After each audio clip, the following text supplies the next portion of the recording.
Here's how to design and print a 2 by 6 foot banner in Canva.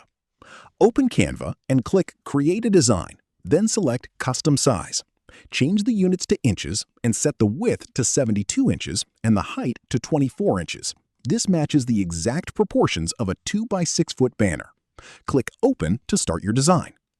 Browse the template library for a banner-style design or start from scratch. Use high-quality graphics and bold, large text that can be read from a distance. Keep strong contrast between your text and background and limit your fonts to 1 or 2 for a clean, cohesive look.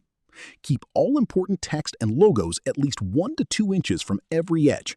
Printers often hem or add grommets near the borders, which can cover content too close to the edges. When your design is ready, click Share, then Download. Choose PDF Print for the sharpest quality and save the file. Send it to your print provider and your banner is ready.